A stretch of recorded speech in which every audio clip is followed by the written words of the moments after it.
हमने वो लड़ाई शुरू की है और कैसे हिमाचल प्रदेश आत्मनिर्भर बने, इस दिशा में कैसे कदम उठाए जाए। तो आज ऊना जिला से हिमाचल प्रदेश आत्मनिर्भर बनने का जो हमारा रास्ता है वो तय किया जा रहा है। पहला आजादी के बाद का सबसे बड़ा सोलर पावर प्रोजेक्ट ऊना में स्थापित किया जा रहा है, जिसकी नींव मैं आज रखने जा रहा हूं। इसके अलावा और भी प्रोजेक्ट ऊना में आने आ रहे हैं। मुकेश जी ने मेरे ध्यान में लाया, राजा दाजी मिले कि काफी समय से पीजीआई का सैटेलाइट सेंटर ऊना में बनना है। 5 साल पहले घोषणा हुई, फाइलों को खंगाला गया, एक भी चिट्ठी भारतीय जनता पार्टी के लोगों ने नहीं लिखी। देखा गया, एनवायरमेंट क्लियरेंस नहीं दी। हमने मंत्रिमंडल की बैठक बुलाई और 1 हफ्ते के अंदर ऊना में पीजीआई सेंटर जो बनना था हेल्थ का, उसको क्लियरेंस को किया, जिसके कारण आज ये शुरू हो रहा है। 5 साल तक इस पर ध्यान नहीं दिया गया। बल ड्रग पार्क वो कोई केंद्र की सरकार ने नहीं दिया, वो हमने कंपटीशन किया, उसके आधार पर हम लड़ रहे हैं। ये लोग फिर भी रुकवाने का काम कर रहे हैं, यहां आकर बड़ी बड़ी बैठकें कर रहे हैं। अभी पिछले दिनों माननीय उद्योग मंत्री जी यहां आए और उन योजनाओं की शुरुआत की गई। जिस दिन ऊना में बल ड्रग पार्क का कार्य शुरू होगा और बनकर तैयार होगा, तकरीबन 10,000 युवाओं को यहां रोजगार के अवसर मिलेंगे।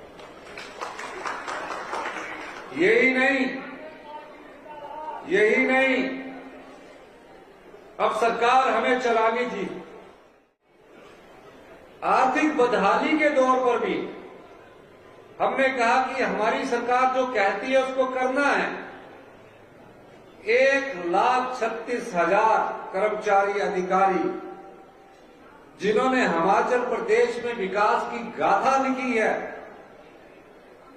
उसके लिए हमें कैसे फैसला करना है, यही अधिकारी है, यही डिप्टी कमिश्नर उस समय के लगे हुए हैं, यही एसपी उस समय के लगे हुए हैं, पर हम काम करना जानते हैं।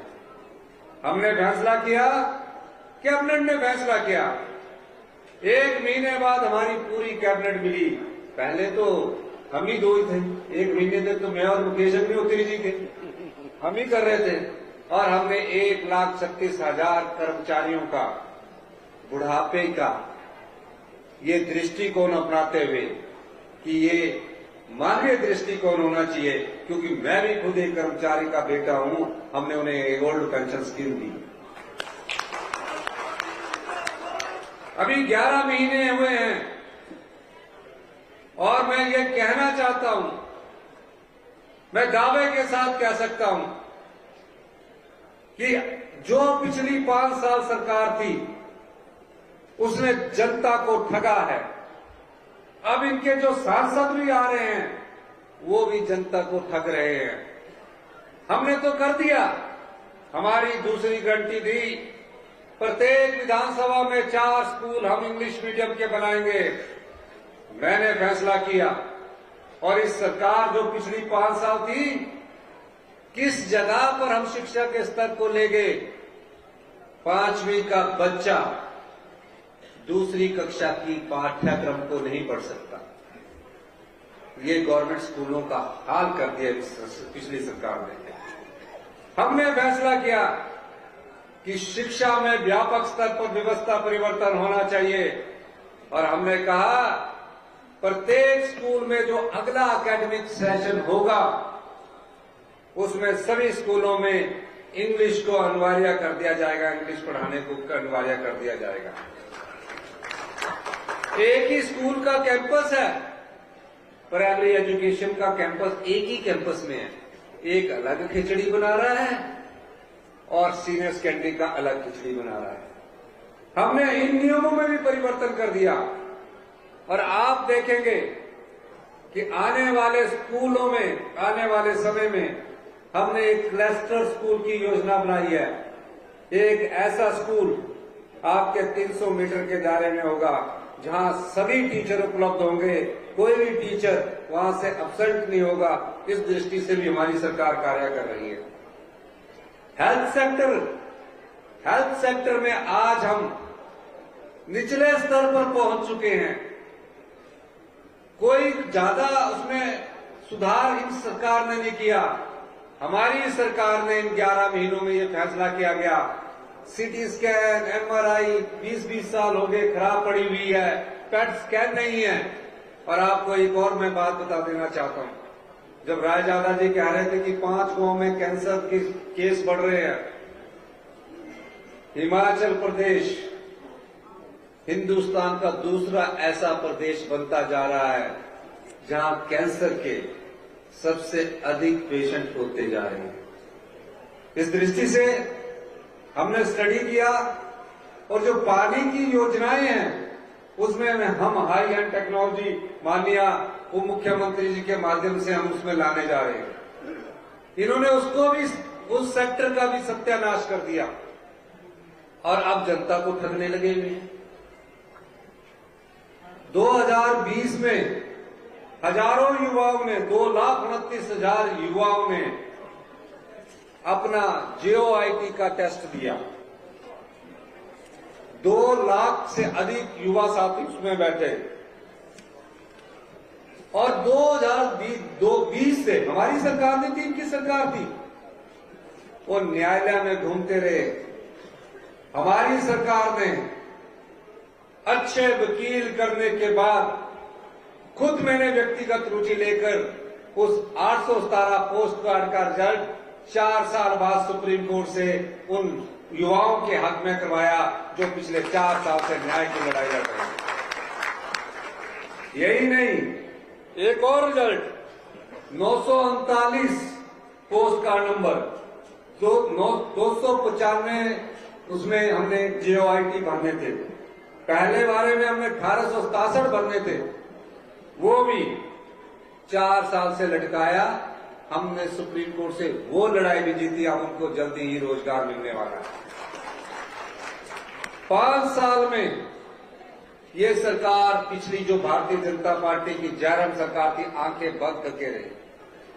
100 करोड़ का माइनिंग घोटाला हो गया। सबॉर्डिनेट सिलेक्शन बोर्ड से पेपर लीक होते रहे। पुलिस की भर्ती में पेपर लीक हुआ। क्रिप्टो करेंसी घोटाला हो गया। लेकिन इस सरकार के काम में जूं तक नहीं रहेंगी। और आज इन सब चीजों के बाद भी जनता को ठग रहे हैं। हमने इन सब चीजों से लड़ने का निर्णय किया है। हम जानते हैं कि गांव के आदमी को किस चीज की जरूरत है। आप थोड़ा इंतजार कीजिए। हिमाचल में हम वो योजनाएं लाने जा रहे हैं जहां युवाओं को रोजगार मिलेगा, किसान को सम्मान मिलेगा, महिलाओं को सम्मान मिलेगा। लेकिन हम वो योजनाएं अपने उसी आर्थिक संसाधन पर ला सकते हैं जितना जेब में पैसा है। आज हमारी कमाई अगर 100 रुपया है, खर्चा 170 रुपया है। 70 रुपया हम उधार उठाते हैं। इस स्थिति में हिमाचल प्रदेश पहुंच चुका है।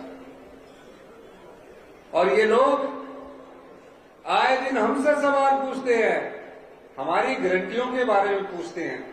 हमारे गारंटी पत्र में 10 गारंटियां हैं। 7 में से 3 गारंटियों को हमने पूर्ण कर दिया है। अभी हम हिमाचल प्रदेश के लोगों के लिए तीसरी जो गारंटी है वो 680 करोड़ की स्टार्टअप योजना का प्रथम चरण हमने शुरू कर दिया है। जो भी बच्चा ई-टैक्सी लेगा, युवा साथी, अगर 20 लाख रुपए की टैक्सी होगी, क्योंकि हम अपने पर्यावरण के साथ भी समझौता नहीं करना चाहते, हमने कहा कि 20 लाख की टैक्सी में हम 10 लाख रुपए की सब्सिडी अनुदान देंगे। ये पहली योजना शुरू हो चुकी है। दूसरी योजना हिमाचल के युवाओं के लिए आने वाली है, जिसके पास जगह है। आज मैं देखता हूं, पूरे देश में जाता हूं तो मुझे हिमाचल का युवा साथी मिल जाता है। किस काम में लगा हुआ? कई बार थिएटर के काम में लगा हुआ। मैं पूछता हूं कि कितने पैसे मिलते हैं? 15,000 रुपया। कहां लगा है? बेंगलोर, हैदराबाद। 15,000 के लिए हमने एक योजना इनके लिए बना रहे हैं, जिनके पास जगह है, कि जिसके पास 6 कनाल जगह होगी उसमें 100 किलोवाट का सोलर पावर प्रोजेक्ट लगाया जाएगा और 25 साल तक उसकी बिजली हिमाचल प्रदेश सरकार की देगी, ताकि उसकी जेब में पैसा आए। ये 500 किलोवाट की योजना जल्दी ही हमारी दूसरी स्टार्टअप योजना के तहत आने वाली है। तीसरी, किसान की खेती कैसे आय बढ़े। आज किसान खेती से क्यों विमुख हो रहा है, उस दृष्टि से भी हमारी सरकार कार्य कर रही है कि किस प्रकार किसान जिसने पशु पाल रखा है उसके दूध का उचित मूल्य मिले। जो वो कनक उगा रहा है, अगर वो नेचुरल खेती में उगा रहा है तो उसे कितने पैसे मिलने चाहिए, इस दृष्टि से भी हमारी सरकार कार्य करने की कोशिश कर रही है।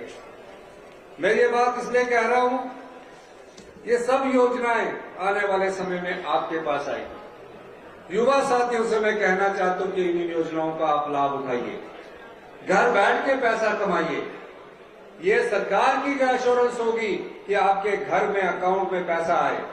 इसके साथ तकरीबन 10,000 नौकरियां तो आईपीएच विभाग में इस वर्ष निकलने जा रही है। 2061 वन मित्र हम नियुक्त करने जा रहे हैं। 7,000 lecturer, TGT arts, TGT medical, non medical Shastri के पदों की बैच वाइज भर्ती शुरू हो गई है। ये सब कार्य हम क्यों कर रहे हैं? ताकि हिमाचल के युवाओं को रोजगार सरकार में भी मिले। यही नहीं, जब हमने देखा सबॉर्डिनेट सिलेक्शन बोर्ड में हमीरपुर जिले में था, 4 साल से पेपर लीक हो रहे थे, बिक रहे थे। जो मेरिट वाला बच्चा था, उस मेरिट वाले बच्चे को नौकरी नहीं मिल रही थी। नौकरी किसको मिल रही थी? जिसने पेपर खरीदा हुआ था। हमने उसको भी भंग किया, उस पर भी चोट की। पर आज मैं दावे के साथ कह सकता हूं कि आने वाले समय में राज्य चयन आयोग में जो पेपर होंगे उसमें पेपर लीक जैसी कोई घटना नहीं होगी। यह सरकार की कर्तव्य निष्ठा है। अभी हमने पिछले कल ही कैबिनेट में 1230 स्पेशल कमांडो फोर्स की हमने नियुक्ति करने के बारे में अधिसूचना जारी की है, जिसमें 30% आरक्षण महिलाओं को दिया जाएगा। ये सरकार की कमिटमेंट है। ये सब चीजें आने वाले समय में हिमाचल के लोगों के उत्थान के लिए है। हम उस दिशा में आगे बढ़ चुके हैं। अब लोकसभा चुनावों में आपको कुछ प्रश्न पूछने हैं। 5 सालों में इनसे पूछिए कि सबॉर्डिनेट सिलेक्शन घोटाला किसके समय हुआ, आपने क्यों नहीं एक्शन लिया। पुलिस पेपर लीक घोटाला किसके समय हुआ, आपने क्यों नहीं एक्शन लिया। पिछले कई सालों से माइनिंग घोटाला चल रहा था, 100 करोड़ रुपए का माइनिंग घोटाला हुआ, आपने क्यों नहीं एक्शन लिया। क्रिप्टो करेंसी घोटाला हुआ, आपने क्यों नहीं एक्शन लिया। ये एक्शन नहीं ले रहे थे, ये अपने कैडर के और अपने परिवार के लोगों की नियुक्तियां करवा रहे थे। हम ऐसा नहीं करेंगे। हम गरीब और जो योग्य आदमी होगा उसकी भर्ती करेंगे।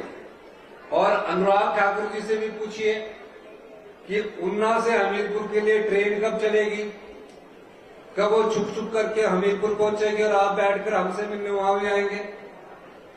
ये सब चुनावों के वक्त बड़ी बड़ी बातें करते हैं। हम चुनाव की दृष्टि से राजनीति नहीं करते और न सेवा करते हैं।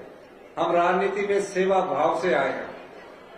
2-3 साल में आप लोगों की तकदीर बदलेगी, ये निश्चित है। और जो गारंटियां हमारी महिलाएं बैठी है, सबसे पहले उन महिलाओं को हम देना चाहते हैं जो विधवाएं हो चुकी है, और सब जिलाओं में हमने एक एक गारंटी का, जैसे कि मुकेश ने कहा है, हम रात दिन निभाना चाहते हैं, हम जानते हैं हम उसको निभाएंगे। आप निश्चिंत रहिए। आप तो 5 साल कुंभकर्ण की नींद सोए रहे और ऐसी प्रजा मिली कि लूट लूट होती रही और आप आंखें बंद करके सोते रहे। हम ना तो प्रदेश की संपत्ति को लूटने देंगे और ना ही लुटाने देंगे। निश्चित तौर पर मैं कह सकता हूं कि हमारी जो संपदा है उससे हम आय अर्जित करेंगे और आम आदमी के बीच में, आम परिवार के बीच में, गरीब किसानों के बीच में हम उस संपदा को बांटेंगे। इन्हीं शब्दों के साथ एक बार फिर से मैं आप सब लोगों का धन्यवाद करता हूं। इस आशा के साथ आप आत्मनिर्भर हिमाचल का जो पहला पड़ाव है वो आज उन्ना से शुरू होने जा रहा है और 4 साल में हिमाचल प्रदेश आत्मनिर्भर बनेगा। इन्हीं शब्दों के साथ आप सब लोगों का बहुत बहुत धन्यवाद। मुकेश जी हमारे बड़े भाई है, हम दोनों की जोड़ी बहुत अच्छा काम कर रही है। कई लोगों को ये गलतफहमी नहीं करनी।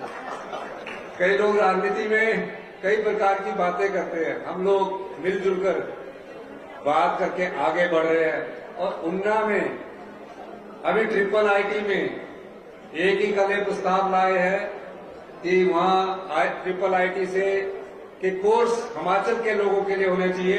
हमारी सरकार उस पर भी विचार कर रही है। और रायजादा जी ने जो बाईपास के सड़क की बात की है, उस बाईपास की सड़क का हम सर्वे करवाएंगे। और पानी की योजनाओं में मुकेश जी ने बोला मैं सब कुछ कर दूंगा, आपने हाँ करनी है। मेरी तरफ से मुकेश जी हाँ करना आपने, सारा पानी सीवरेज सब कुछ आपने करना है। तो इन्हीं शब्दों के साथ आपका बहुत बहुत धन्यवाद। जय हिंद, जय भारत।